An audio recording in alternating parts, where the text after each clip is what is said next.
Hey, ECS! So last week, Lila and Sylvia talked about some important women in their life.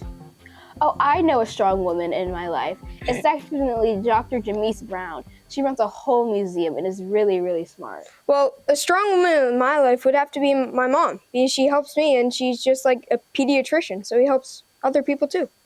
And my stepmom. Her cooking is so delicious. Speaking of food, lunch for the week. Today is buffalo chicken dip. Tuesday is spinach chicken salad. Wednesday is beef hamburger. And Thursday, it's turkey stew. And Friday's a half day, so we have a bagged lunch. All the second graders are being celebrated for their hard work in the recycling can competition.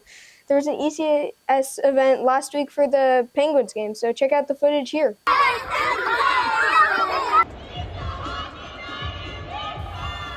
The cans from that were collected to add to their competition. Don't forget to bring in your cans to school to help our second graders reach their goal and win the contest. This month for Women's History Month, they interviewed Dr. Brown from the Moonshot Museum.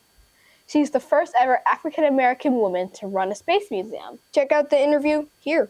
I'm Zay, and I'm here with Dr. Janice Brown from the Moonshot Museum. Hey Zay, how are you? All right, sounds good.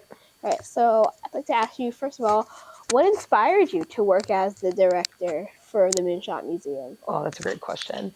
What inspired me to work at Moonshot is being able to help kids. We're really focused on aerospace education and career readiness. And I always say that I love to do things that allow me to use my knowledge, my network, and my platform to help my community.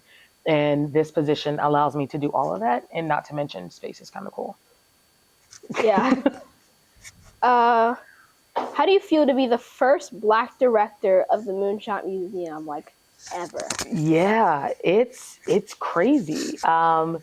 It is something that is cool. It's something that sometimes is tough because I'm also the first Black executive director in the state of any type of space museum and the first one in the world to run a space museum focused on career readiness. And so there's some ups, there's some downs, as there is with every position, but I think it's pretty much like an honor to be able to be here and to represent my community well, to represent, those who I share an ethnic connection with, and, to represent our space enthusiasts and those who don't know that they're interested in space yet. So it's pretty cool. So on the Moonshot website, you say, no matter what you look like or where you come from, there's a place for you in this industry, and Moonshot is here to guide you on that journey. Yeah. What do you mean, or what's your goal whenever you say that? Yeah, so I mean that space is sometimes really hard to get into. It's an industry that is just tough. It's also an industry that most people wouldn't expect to happen in Pittsburgh. And sometimes when we don't see ourselves reflected in certain professions or certain industries, sometimes we don't think it's achievable. And so when I said that, I meant that I'm excited and Moonshot's excited to be able to help students see people who look like them, who are from the same region as they're from, who have some of the same interests that they have, so that they can know it's possible, and then start to help them cultivate skills and experiences to help them along the way, to get there. So whether they want to be an astronaut or a graphic designer or in business development or weld, or they like to break things because that's a job in aerospace, or they like to shake things because that's a job in aerospace, we want to make sure that you all have the resources that you need to succeed. Power do you think the youth, children, teenagers can hold? I think you all have a lot of power. My position, I just want to help empower, because you all hold a lot of power when it comes to influencing trends. When we're focused on you all, so your interest, how you learn, what you want to learn, all of that matched with kind of what's going on in the industry guides us in how we all serve you. So for exhibit is all centered around engaging education, interactive stuff. So we have a mobile planetarium, we have VR interactions, we have some gamified ways to start learning how to land lunar landers and virtual engineering. And that's just some of the power that you all have. So just based upon that focus group, we created a whole different exhibit. And so I want you and the rest of the kids to really understand how to use your platform, start to advocate for self, start to advocate for your peers, And as adults, it's our job to make sure that you all have the future, you all have the society that you all need to thrive as well. This is really good. If you could wave like a magic fairy godmother wand and change Okay. one thing about Pittsburgh or the world, Ooh. what would it be? Oh, okay. I'll wave a wand. Okay. I want people to have the ability to learn how to thrive together instead of coexisting with one another.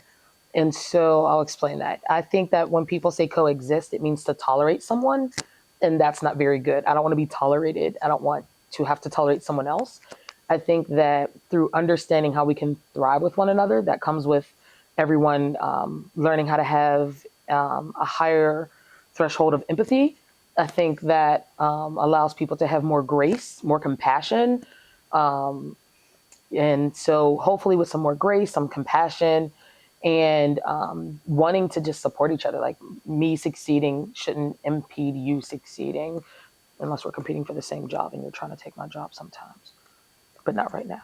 But yeah, I want us to be able to figure out how to thrive with one another because that's overall going to create a better world and society for each other. Save the best question for last. All right. If given the chance, would you go to space? If given the chance, would I go to space? How long do I have to be there? Just like a month mission. A month. Ooh, okay. I would still say yes. I think that when you hear the stories of astronauts and how powerful and life-changing and breathtaking it is to see not only space from, you know, your own point of view, but also to see Earth from that perspective is pretty it's pretty crazy. And so I think because of that, I think yes. Also, who doesn't want to be able to say I went to space? Yeah. So it's pretty cool. All right, that's just about all the questions I have for you. Thank you. Thank you for having me. Today's gonna have my job one day. No. I think that's the end of our time here at ECS. As much as I'd like to stay here and talk with Dr. Brown, I think it's time for us to go home. Bye, ECS. Bye.